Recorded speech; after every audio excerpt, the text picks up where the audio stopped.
اس نے ایک نظر نوال پہ ڈال کر ڈائری اٹھائی اور ایسی سینٹر میں سے کھول دی۔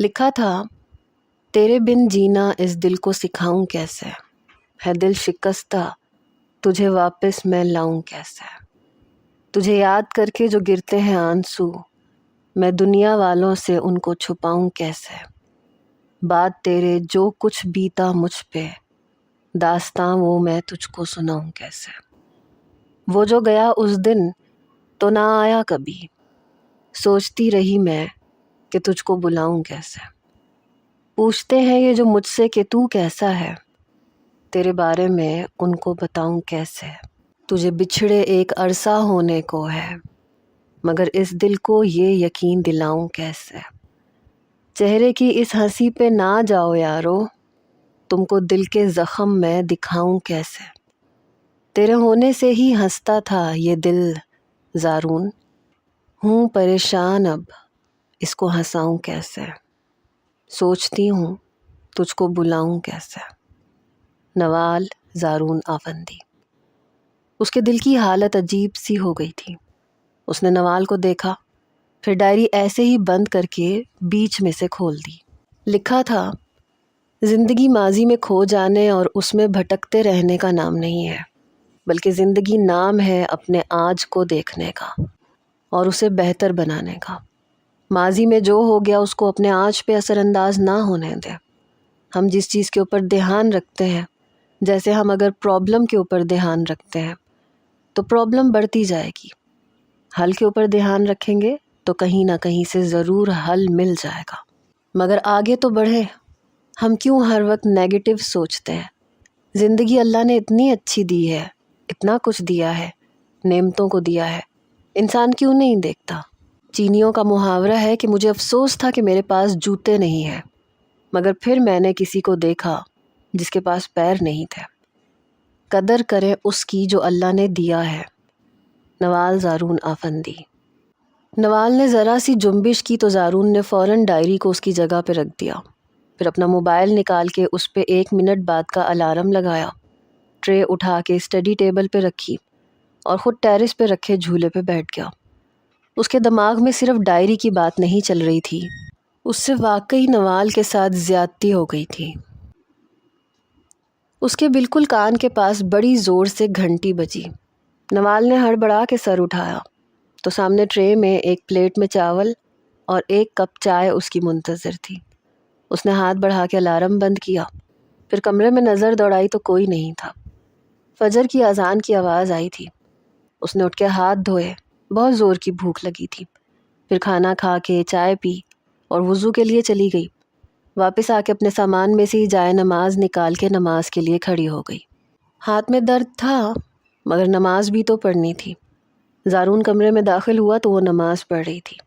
اس نے سائڈ ٹیبل کی دراز سے فرسٹ ایڈ باکس نکالا اور ایک پین کلر نکال کے سائڈ ٹیبل پہ ہی رکھ دی، پھر اپنا موبائل اٹھا کے بیڈ پہ دراز ہو گیا۔ نوال نماز پڑھ کے جائے نماز سے اٹھی تو وہ اس کا ہی منتظر تھا۔ دوائی اٹھا کے اس کو دی تو وہ خاموشی سے دوائی لے کے ایک سائڈ پہ بیٹھ گئی۔ زارون نے اٹھ کے لائٹ بند کی اور دوسری سائڈ پہ لیٹ کر دوسری طرف کروٹ لے گیا۔ نوال اس کی پشت کو تکتے سوچ رہی تھی کہ اتنی سردی میں یہ بندہ ایک شرٹ پہن کے ٹیرس پہ اتنی دیر گزار آیا، اس کو سردی نہیں لگی؟ وہ بھی آرام سے لیٹ گئی۔ وہ اس کے رویے سے الجھ رہی تھی۔ اس کو ناہید بیگم کی اپنے کان کے قریب کچھ گھنٹے پہلے کی گئی سرگوشیاں یاد آئیں۔ زارون نے تم سے نکاح اپنے دادا کے دباؤ میں آ کے کیا تھا، جبھی تو وہ نکاح کے فوراً بعد اپنے دادا سے ناراض ہو کے US چلا گیا تھا، اور ابھی بھی رخصتی پہ وہ بہروز آفندی کی وجہ سے مانا ہے۔ تم اس کی دوست ضرور ہو سکتی ہو مگر محبت کبھی نہیں ہو سکتی۔ ان سب باتوں پہ اس کی نیند غالب آ گئی تھی۔ زارون نے کچھ دیر بعد کروٹ لے کے دیکھا تو وہ سو چکی تھی۔ وہ نہیں بدلی تھی۔